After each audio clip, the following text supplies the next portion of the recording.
hello, and welcome to my banqueting build log for Stronghold Kingdoms. Today we'll be discussing Day 5, and taking a look at the various things that I've accomplished and decisions I've made. To start off with, I am currently Alderman First Class, so essentially I completed 5 sub-ranks within the past 24 hours, so that's a total of around 50,000 honor. Not bad at all.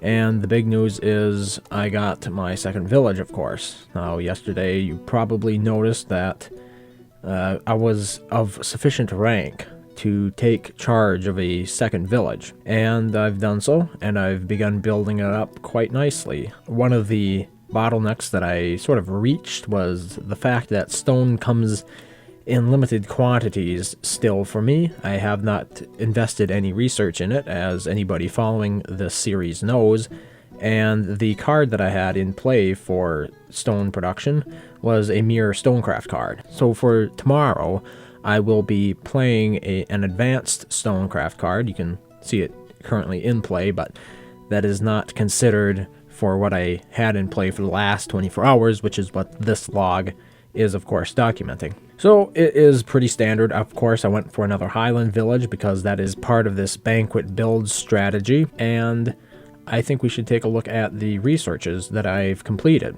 So in the past day, I've been keeping my research queue reasonably full, which is nice because I did invest a lot in mathematics right at the beginning of the game to reduce research costs.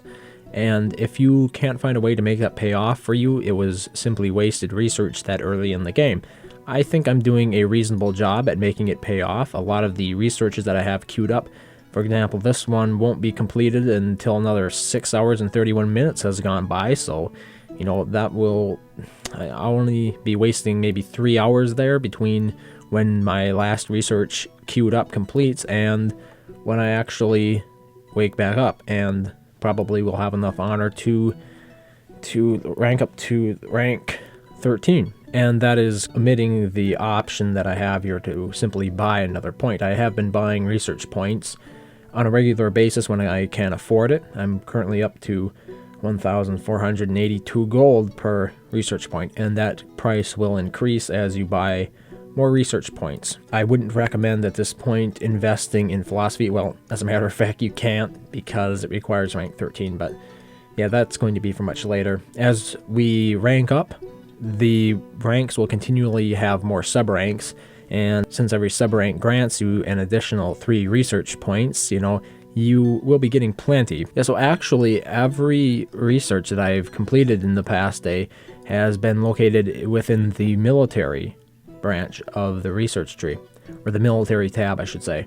So let's start from the top. I put 4 points into Castellation, which is a technology that upgrades your keep for better defense. This was to unlock construction, and construction is very critical for reducing the build time of your castle. Now, even with construction fully researched, you're still going to have a build time that is a little bit under a month if you don't play cards. And if you are planning on playing cards, construction is still critical, because otherwise you're going to have to play twice as many cards. Well, it's 60%. No, yeah, it's 60% more cards than you would if you had simply maxed out construction. So construction should not be overlooked. It is a vital technology, and the first one that I'm really focusing on. I also put 1 point of research into defense to simply unlock the guardhouses, which I'm going to need once the towers that I'm building in my village complete and I'm ready to put archers on them. When it comes to fortification, I put an additional 4 points into it, maxing it out at level 8. This gives me access to the Great Tower.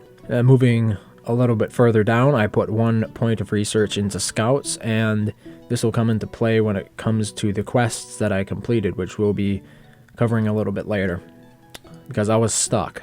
I wasn't getting any new quests because the ones that existed required either scouting or killing AIs. Yeah, so that pretty much takes care of the research. Like I said, I've been keeping the queue relatively full. I've been ranking up plenty, buying research points when I really didn't have anything else to research.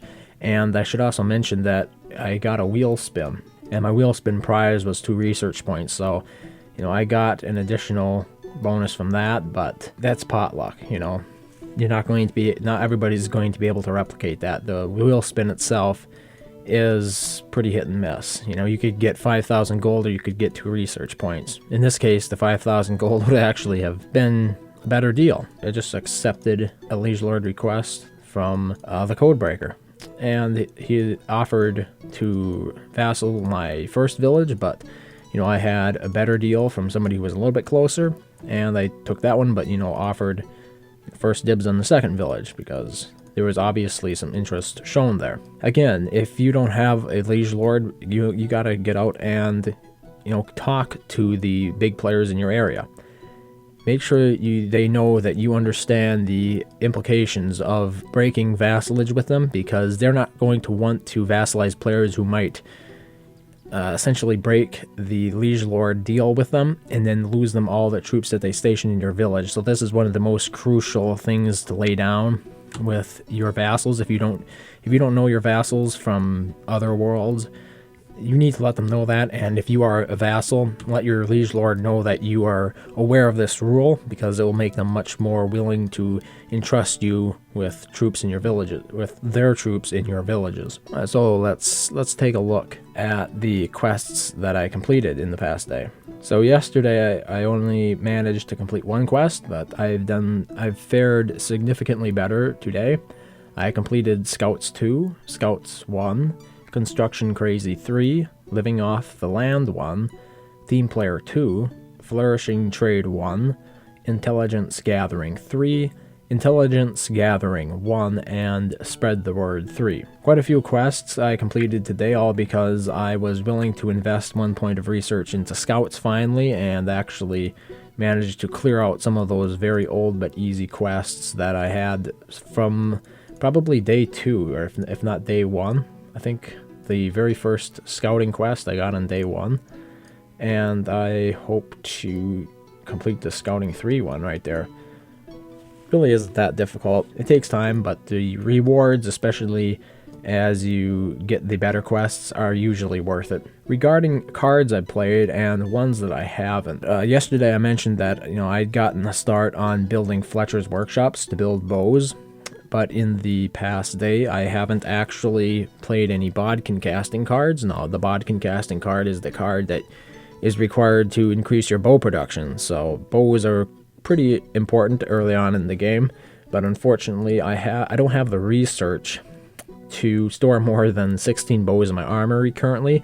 And when it comes to my actual army capacity, is still capped at 20, which I understand is quite abysmally low, considering it is well, according to the game, it's actually day 7, but I've only been playing for about 5.5 days. But I will be focusing on that, getting that number up once I complete the construction research, because if you don't have a castle, having a standing army of 500 in your village is not really going to do a whole lot to save your village from somebody who attacks it, if you know what I'm saying. So yeah, right here is the current progress I have on the castle.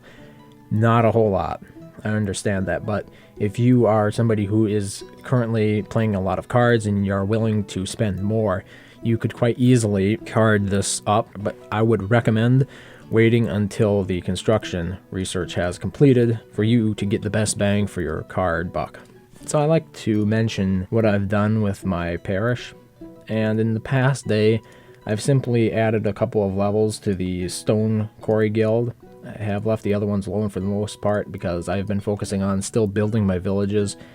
It's going to be important to upgrade these guilds, and rather than place the Dairy Farmers Guild, it's the Dairy Farmers Guild, I'm going to be placing probably the Tailors Guild, because that's the one guild, or that's the one banqueting good type that I can't buy the advanced card type for it with card points. I'm not going to try to open up a whole bunch of card packs and hope to get advanced tailoring. But when it comes to advanced metal crafting, advanced furniture making, and advanced deer stalking, I can quite easily buy those cards with card points. Probably will be focusing on banqueting guilds. I really hope to build all the banqueting guilds as fast as possible.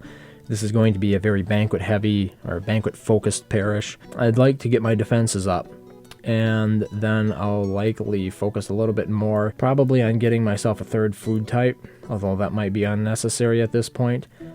Getting iron, I think really my best option is to start focusing on military already, because I still planning playing cards to increase productivity of things like basic resources, wood and stone, and food resources. All of those cards are relatively cheap, and I'm going to be able to invest a lot more research into actual military, which will hopefully allow me to net me some AI honor, as well as complete those additional quests and sort of become more of a player to deal with on the map, because right now I'm quite relatively weak, but my house is my shield.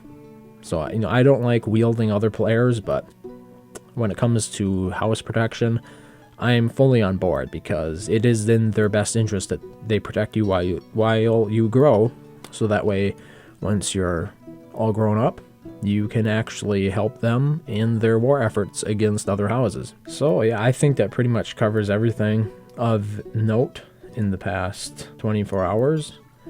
As always, thank you very much for watching, and I hope to see you next time. Stronghold Kingdoms. The battle has just begun.